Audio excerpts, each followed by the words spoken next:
Before starting, I just want to mention, if you enjoy this video or if you learn something from it and you think it's important to push useful content, please hit the like and subscribe buttons. Thanks very much. President Biden is struggling for three reasons. First on the list is the globalist agenda started in the 1980s that screw over the working class. The policies included open borders, outsourcing, supply side policy, and several more. Others have been added over the last 45 years. This was accompanied by a massive propaganda campaign, both to sell globalism and demoralize the public with anti American ideology. It's been amped up in the last 20 years into full blown cultural sabotage. That's marked by extremism and insane theories on all sides of the political spectrum. Both operations were designed by the new globalist alliance of Wall Street and multinational powers.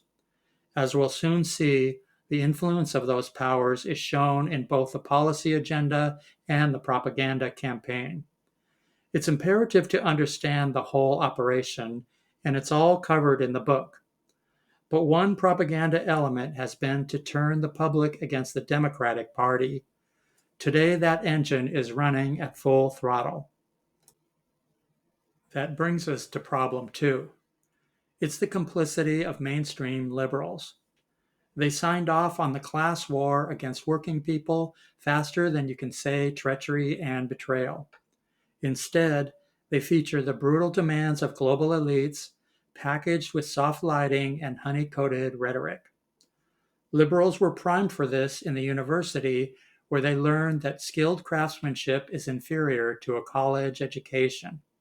So naturally, trade and labor policy must serve the chosen few. Working people can be treated like dirt, and there's an army of corporate liberals working like the devil to make sure that popular concerns never get within a mile of the public square. Please notice the gaps in these examples. First up, on NBC News tonight, is 6 minutes on the primary, repeating repeatedly what we already knew. Yes, Virginia, it'll be Trump against Biden. Next are a couple of tragedies, a plane crash and warehouse fire. This is the usual disaster porn of network news. Next is a humanitarian airdrop into Gaza. The report doesn't ask where 50 years of aid disappeared to or what safeguards are in place against terrorist thievery. Instead, Facebook was down for 2 hours, which caused outrage for users. There was more, but these show the media's disregard for common perspectives. The lead video on the New York Times podcast explains that unhappy voters could swing the election. The downsides of the Biden admin are listed in excruciating detail, and this is from a supposedly liberal outlet.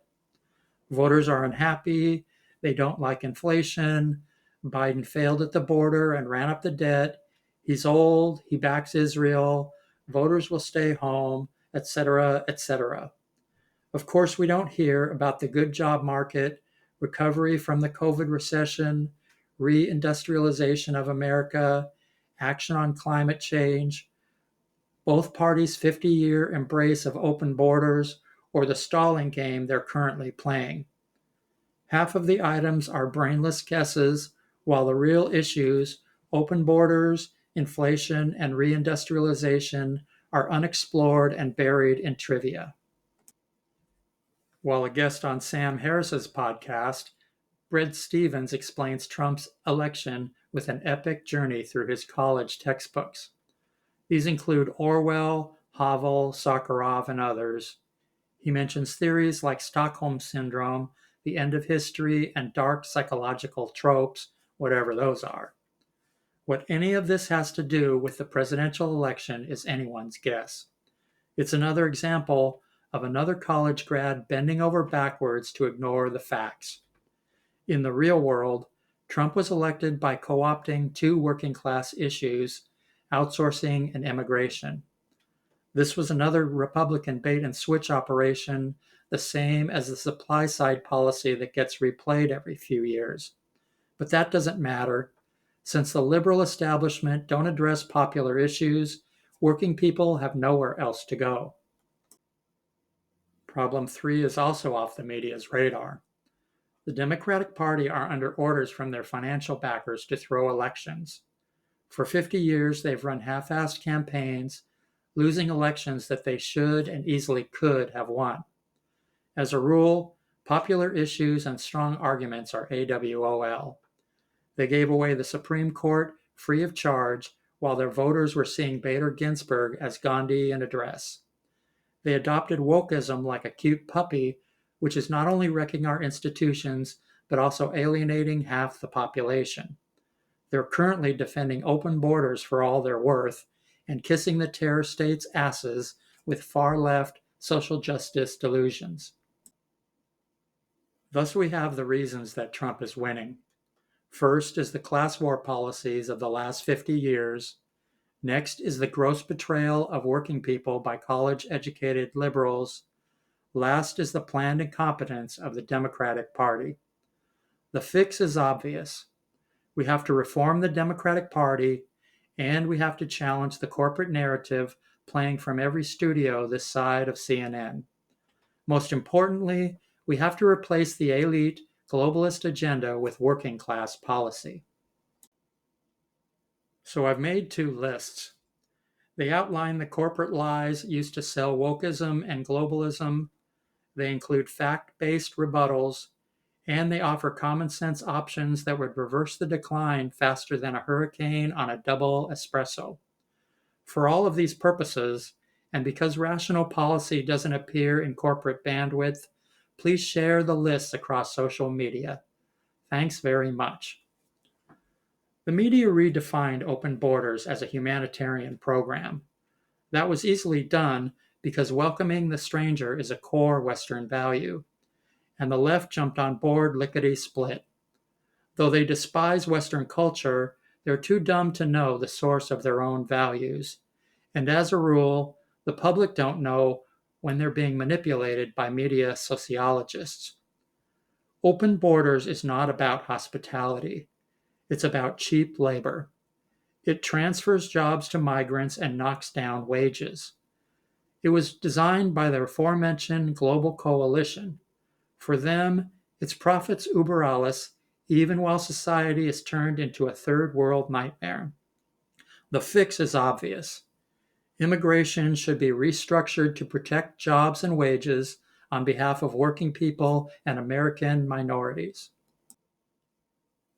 The media explained outsourcing as the innocent workings of a rational market.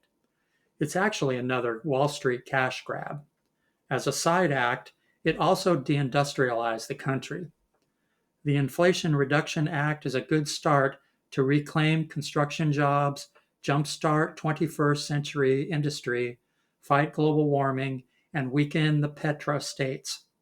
Besides protecting our democracy from being overthrown, these are good reasons to buckle down, get active, and win the next election. Experts blamed inflation on congressional spending. The real cause is the price gouging of corporate monopolies, and the party has to take action on this. Threatening to tax elites and corporations should do the job nicely. When Trump was done smooching the Kremlin's ass, Biden and the delusional left coddled not only the Middle Eastern states, but also the terror groups they finance. This was repurposed in the media as anti-colonialism and humanitarian aid. In response, UN aid to Gaza either has to be carefully monitored or stopped altogether, and clean energy should be subsidized to the max in order to drive the petrostates out of business. Meanwhile, the university has brainwashed 3 generations of young people, and this has not been mentioned in 50 years of mainstream content. The financial interests that control the universities must be named and boycotted, and conservative, genuinely liberal, and independent scholars should replace the political operatives now posing as professors. Wokeism is cultural sabotage designed by global interests in the 1980s. It needs to be dropped from the liberal agenda, and the activists shoehorned into positions of power should be mocked and laughed off the stage. Deficit spending transfers billions from government to interest payments on the loan. Each party runs the scam with a different excuse. Democrats use social spending, Republicans use tax cuts for the rich, but the objective is the same: to reward their financial backers with interest payments. This also cripples the government. To stop it, supply side policy has to be ended once and for all. Government spending should go through a cost benefit audit, and taxes should be raised slightly on working people and significantly on the top 1% to pay down the debt. Working class policies need to be adopted pronto by the Democratic Party. If so, we'd be swept into office faster than a bunny rabbit on meth.